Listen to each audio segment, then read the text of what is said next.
Hello everyone, it's Aaron from the Kilby Live, bringing another Kilby Live video. Today we're going to be discussing if you should try the carnivore diet. Carnivore diet? We're not carnivores. You're going to eat only meat? Isn't that crazy?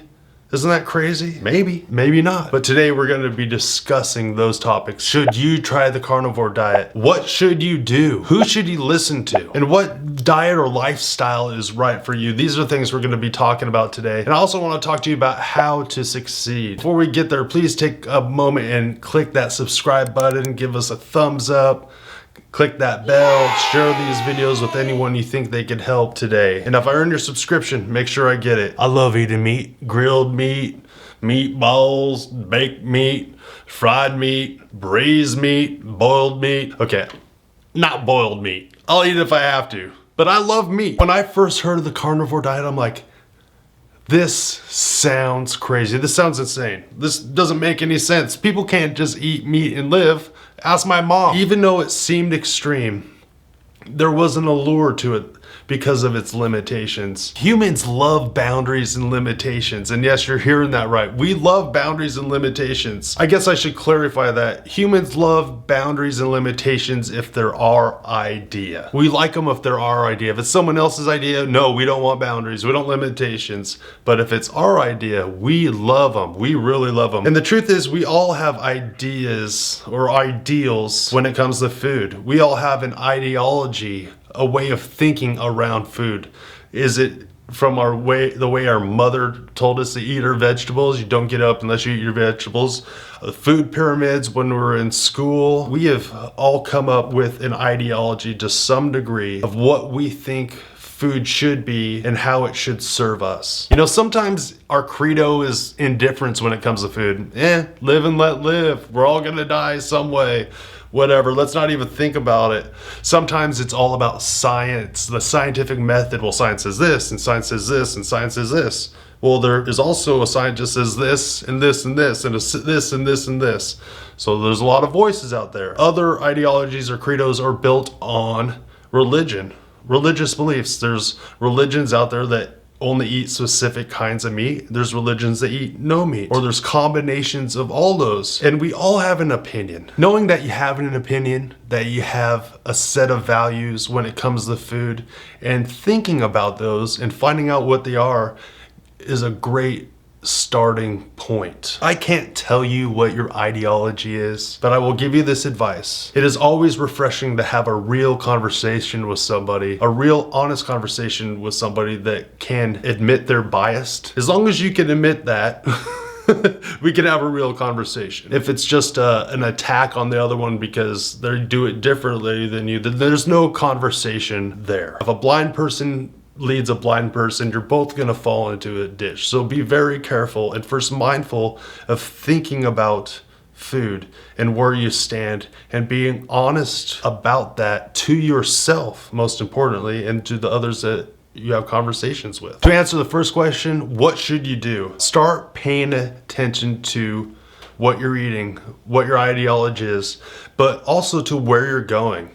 And why? Where are you headed? If you continue to eat what you're eating right now, where is that going to lead? And why are you heading there? Because it's easy?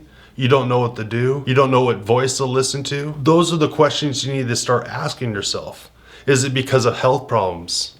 Are you considering a diet because of health problems? Did you start a carnivore diet or a keto style diet because of health problems? Was there some kind of health problem that was a catalyst that started some change in your life? These are the questions you need to start asking yourself. And what should you do? Ask those questions. Did you start having convictions? Did you think, man, I really need to make some changes? I don't really want to make changes, but I feel like I need to make some changes. And not because someone's like condemning you or getting on you, but a genuine, honest conviction from inside yourself, with yourself. Really just got to figure out why. Why would I go on a diet? Why would I need a diet? Where am I going and why am I heading there? Why do I want to get healthier? Why does it matter to me? Now the next question is, who should you listen to? There are so many voices on any side of the conversations. They're all mixed up. There's always evidence for everyone's stance on any diet. you could always find evidence to suit your ideology. So you gotta be careful. You gotta be careful, and you gotta do your homework, and you gotta be diligent. And I would say most importantly, you need to listen to yourself. Sure, there's these voices and you can use them as references, really yourself and the still small voice inside of you, that conviction I was talking about. You can research, you can look for answers, but it should all stem from having a real conversation with yourself and asking tough questions. Again, back to, what is your why? Why do I need to go on a diet? Why do I want to be healthy? I would say then and only then will you'll be able to find out what kind of diet or lifestyle is right for you. Aren't you strict carnivore? Well, I'm currently on a strictish, I guess it's lax carnivore because I was drinking coffee and caffeine, so I got some coffee. So isn't this the diet for you? It is right now. I've learned a lot and I've gone through the process of thinking about all these things, but not until you actually ask yourself those tough questions and try to find your why are you going to be able to find out what diet or lifestyle is right for you. And like I said, personally experienced a lot of success on a carnivore diet. I'm biased towards it. I'm biased towards the carnivore diet right now. Low carb, no carb, processed food free diet. Just focusing on good nutritious food. Good nutritious food, meat, eggs, butter. It's a journey. It's a journey. So my journey kind of started like this, just a standard American diet dude. I was healthy, I was strong, I was fast, I was tall, lanky, and in my 30s, late 20s, late 30s, I started noticing a little crease over here when I started to bend over. I was working a lot, getting junk food late at night, all the fast food, and I remember just thinking, man, maybe I shouldn't be eating this stuff, because I knew better. I knew it was going to lead somewhere, but it really hadn't caught up with me, and I started noticing, oh, okay, I'm getting some changes. My 30s sparked change with my marriage and having kids, some new stresses, and I did fall in love with cooking. I love cooking and eating, just experimenting with all these foods. You watch the Food Network. This is great. I could do this. I could do this. This is awesome. You entertain, all those things. And everyone knows, we know we should eat healthy, but convenience and comfort usually creep in. And I went from a skinny, lanky man to a dad with a dad bod. Just happened. And I was somewhat concerned, not overly concerned, because, well, I didn't go to the doctor forever, so I had no idea if I was metabolically healthy or not. But I worked hard. I was capable and strong. I earned every single meal that I ate. I earned every single one of them. And at age 25, I was about 195 pounds. And at 40, I was almost 280. People said I carried it well, but every once in a while you get that passing comment, hey, big boy. Change really happened for me with one thought. And this is gonna be weird. This is gonna be really weird. I never shed one tear for this hamburger. I was eating a hamburger, and I had been watching videos on homesteading, and they were talking about animals and raising them up for meat, and I took a bite of that and I was like, I wasn't sad for this hamburger at all. And I know it's a weird random thought, but at that moment it was so profound to me. And it left me with the feeling like that wasn't right. I had an animal sandwiched between a bun and I was consuming it. It was delicious, by the way. It was really good. I love meat. I love the taste of meat. And that's when I started thinking maybe I need to get closer to my food. I felt some conviction in my life for eating meat without having essentially any blood on my hands. I never had to be part of the process of taking a life of an animal. For some reason, it just seemed wrong to me. And for some people, that leads them down one path, and other people, it leads them down another path. I have no desire to go out and abuse or kill animals. If I decide to continue to eat meat, I felt like it was kind of wrong for me not to feel the process. So I started out by squirrel hunting. Yeah, they do that out here in Ohio. I'm from Washington State, moved out here, people squirrel hunt. So that's weird. I took my girls out, shot a squirrel, we watched on YouTube how to clean it, cleaned it in the river, took it home, grilled it up, started eating it. It was like, I'm gonna eat this. This is so weird. And we're eating it. I was like, well, it tasted just fine. I even chipped my tooth on it and I thought that thing was getting some payback. I got into mushroom hunting. I got into deer hunting. I got into raising rabbits for food. I raised quail for food and eggs. I'll tell you right now, I never felt bad 1 second for killing a mushroom. But when I did harvest my first deer and it had that one bad day, yeah, it impacted me greatly.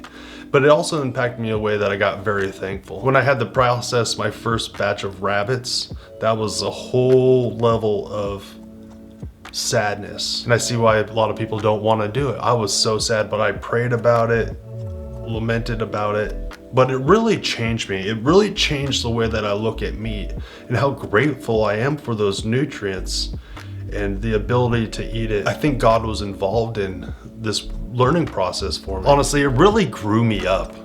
It really grew me up. We live in a harsh world where the struggle to survive is real, and most of us have it really good. We don't miss meals. We don't have to go without meals. We have access to food all the time. If I was on the streets, I could panhandle enough to eat fast food every day. It's not even that big of a deal. Being part of that process really grew me up in realizing that something had to die for me to live. But most of us have been sheltered from those realities. There's just a harsh reality that if you eat meat, something had to die for you to live. And I really don't believe that God wants us just to sit and wail over every piece of meat that we eat. Sit and cry, that'd be completely exhausting. But I also don't think he wants us not to understand that there was a sacrifice made and there should be a thankfulness involved in it. And people say, well, I don't eat meat, so I'm not part of the process. No, that's not true. We're all impacting this planet. We're affecting this planet no matter what you eat. And all of us are not gonna get off this planet without some blood on our hands. That is the honest truth. Where the change is this if you realize it or not. Because if you don't realize it, you're just a blind leading the blind. But if you do realize it, I think you'll be able to have an appreciative heart, thankful heart. You'll be able to be a better steward of the things that you have. It will make you waste things less. And I think those are the things that really change you and grow you up and will change your character. Sacrifices were made for us to live. It's just the reality of living. And for me, a Christian man, it's really, like I was saying before, developed into a more thankful heart. Like thankful for God for the food that He provided. For me and my family to consume, and a deeper understanding more of what Jesus did on the cross, dying for the sins of the world. I have an ideology, but I'm also willing to learn, I believe, and I think I'm hopefully still willing to learn. So I was asking the question, should you try the carnivore diet? I would say, from my opinion, yes. But you're gonna be the one that needs to answer those questions. Finding out your why. So what is your story? What do you eat? If you're gonna succeed on any kind of diet, you really need to know why you're eating the way you're eating. And you must ask yourself some tough questions. You need to break through whatever conventional wisdom is. Well, everyone's doing this and mom said this. You need to break through all that. You need to break away from indifference in your life. Well, like, I don't care, everyone's doing this, so I'll just eat these cheeseburgers. And you know you're getting unhealthy, you got this conviction, and you don't do anything about it. You gotta stop that and find a solid place for yourself to stand. Come up with a strong opinion of why you're doing what you're doing. I'll respect that. Everyone will respect that. You know, and honestly, I'm so thankful we don't have to do this life alone. We have each other to learn from. When I started the carnivore diet 8 months ago, over 8 months, I never thought I would be right here. I never thought I would have all this support from viewers in the comments, just giving me all this advice. It has really changed my life, and I'm thankful that I don't have to do it alone. And you don't have to do it alone. There's resources out there. There's people that are willing to teach you, to care for you, to give you advice. We also have divine guidance. We can't ever forget that if you believe in God, that there should be some prayer involved in what you should do. And I really wanted to thank anyone who took the time out of life just to hear my story. Did he actually tell me if I should try carnivore? You need to decide that. And if you do, I'm here to help you.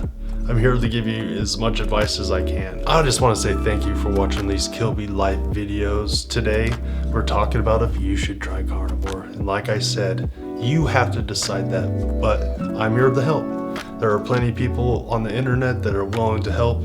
There's people in the comments say, hey, I need some help. Where do I start? Someone will help you. You are not alone. We're in this together. If I've earned your subscription today, make sure you hit that subscribe button and support this channel. It really blesses us and we're thankful for it. Kilby out.